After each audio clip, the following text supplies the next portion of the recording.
Okay, so Buma Music Meets Tech, the initiative. I created this about 5 years ago. It's about collaboration, information, and innovation. And we created this from an innovation concept collaboration platform from within a copyright society, which I think we're the first in the world. I work at Buma, of course, Buma Stemra, the Dutch copyright society. But bringing it from a different perspective, we could talk about innovation on a different level than copyright societies are used to, so bringing some information internally. And we tried to further connect the tech world with the music industry, because there's a lot of stuff going on in the tech world, which is my background as well, which is very interesting and of course has a lot to do with influencing each other. Oh, this clicker goes too fast. Because they influence each other on a quite tremendous level, of course, which is very clear today, but wasn't clear 5 to 6 years ago to a lot of the people within the copyright industry. We partner with music and with tech companies, all the likes. So these can be small companies, but we also work with the Apples, the Facebooks, and the YouTubes of this world. We became a meeting place for basically from music tech startups and the music industry itself, so that new concepts can be emerging within the music industry, even though the people working in those startups may not necessarily have themselves embedded in the music industry, so just to find each other. So new collaborations can emerge there, and we try to bring value to all these parties involved. And we do that by, for instance, bring this concept to becoming an integral part of a lot of conferences. We did it here on a small level, but for instance, the conferences which we run from inside Buma, we started there with, for instance, Eurosonic Noorderslag, which became 1/3 of the whole concept in Eurosonic, is now Music Meets Tech. So goes for instance, Amsterdam Dance Event, and we're moving to South by Southwest and Reeperbahn and all these kind of other festivals as well. We're trying to get providing relevant and valuable information to the people who are visiting this, and to give more information and innovation going on in the music industry itself by these kind of companies. We give master classes, we do industry brainstorm sessions, we do those off-site and on-site. We do workshops on need-to-know subjects, like for instance data monetization on both consumer level but also on business-to-business level, which is sometimes overlooked in my opinion. We do trend updates, that's actually me up there, yes. We do tech demo sessions with a lot of like VR companies, stuff like that. So we bring inspirational speakers to these kind of events. We have more than 50 music startups currently in the program who work with us in 2016 in the tech program itself. And they pitch and present themselves on all kind of different audiences, and they get to win prizes sometimes with that and get higher value and hopefully meet the right people in the room. So now that I'm on the subject actually of startups, I want to hand it off because my thing is not as interesting as the other guy here in the room. So I want to introduce Hans from TicketSwap. So tell us what TicketSwap does and what it is. There you go. Well, thank you. I'm Hans Ober from TicketSwap. I co-founded the website. I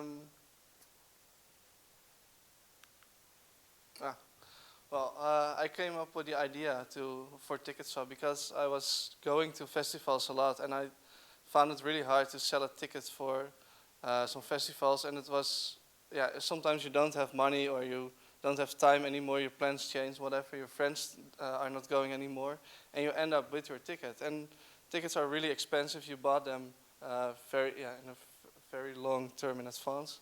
And then you have your ticket. So you go on Facebook, on Marktplaats, Dutch eBay, or to sell your ticket. And it's really hard. A lot of people got scammed. It was really a nasty business. People asked super high prices for their tickets. I didn't like it, and a lot of people didn't like it, so I thought, well, try to do something about it. How does TicketSwap work? I will come back to it, what it is exactly later. How does it work? Well, you create a listing. To create a listing, you upload your e-ticket on TicketSwap. You set your maximum price, which is limited at 120%. And when your listing is done, somebody can buy it directly with credit card, PayPal, whatever, and they instantly receive the ticket, and you get your money the next business day. It's also a marketplace where people find each other. It's not only the transactional tool, but we have a lot of traffic, so use that. And if your ticket is on TicketSwap, a lot of people are looking for tickets. You can also place wanted listings, for example, so you get notified when the ticket is there, what you're looking for. Well, we have three really main points where we focus on. It has to be easy because everybody needs to be able to use it. It works super easy, super fast. Safety. Well, a lot of people got scammed earlier without TicketSwap, so we thought, okay, we need to improve that.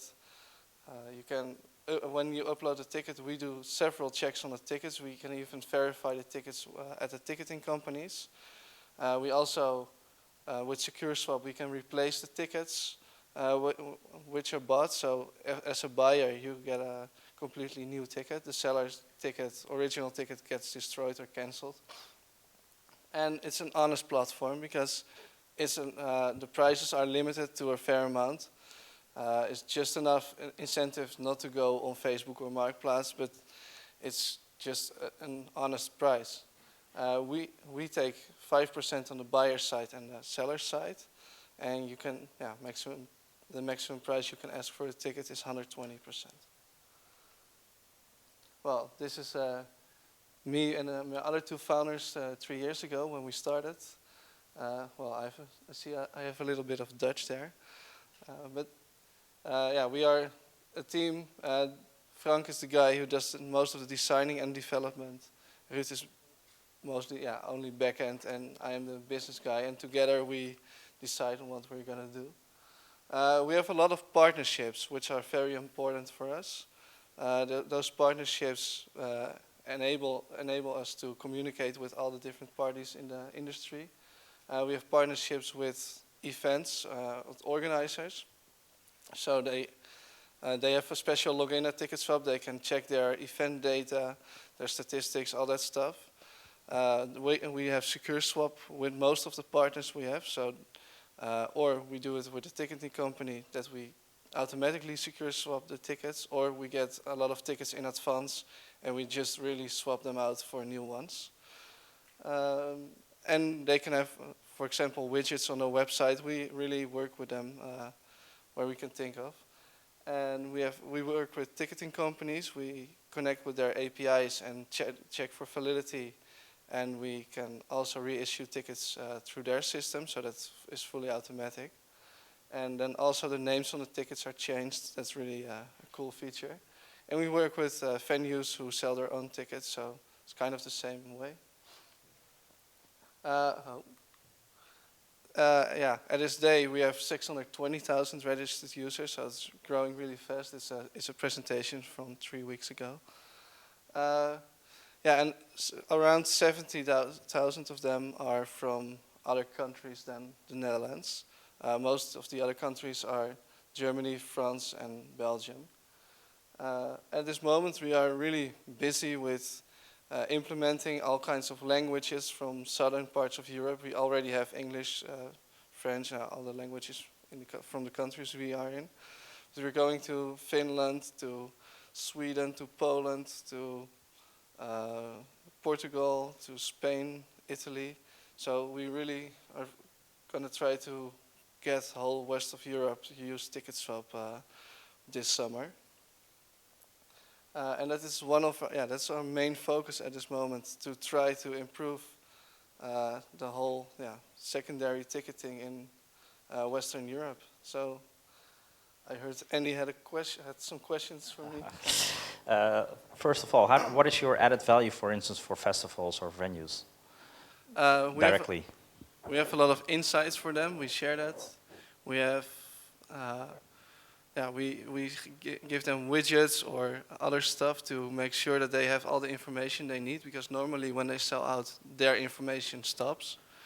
And if they sell out, of course, there's so many valuable information afterwards, and that's what we collect and share with them, of course. But is that focused purely on the reticketing, that sharing of information? So it's not about the information that they have in their system? No, it's about the demand for secondary for tickets in total. For example, if someone sells out, you don't have a clue how many tickets you could have sold, and we know how many people are still looking for a ticket.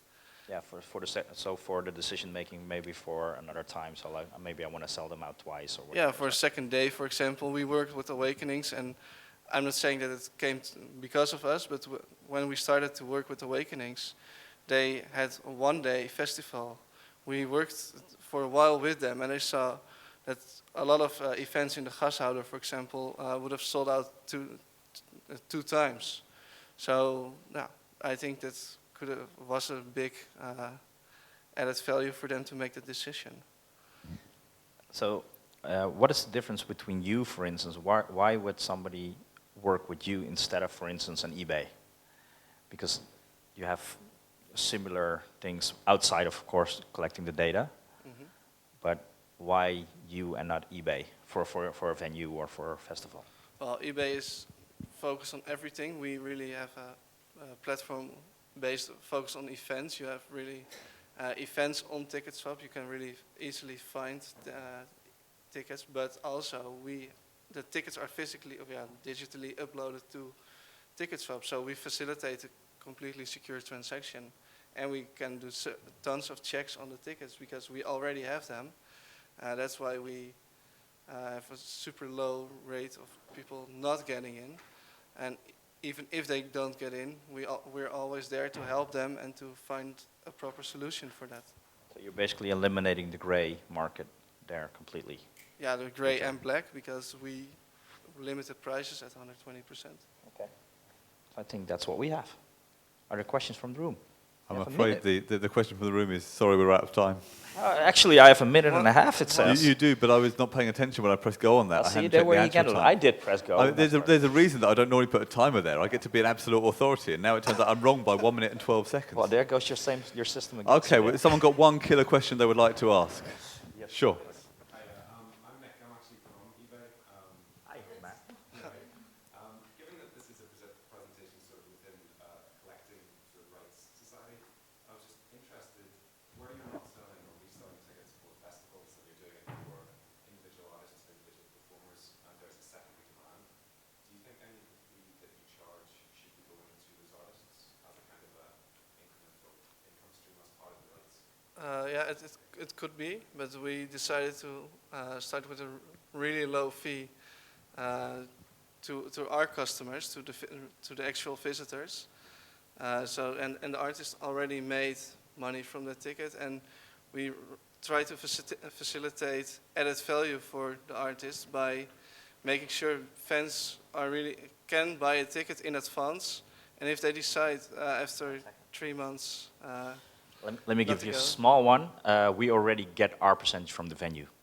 Yes, So but also from also from this, because it's in the same system. Fantastic, guys. Thank you very much indeed.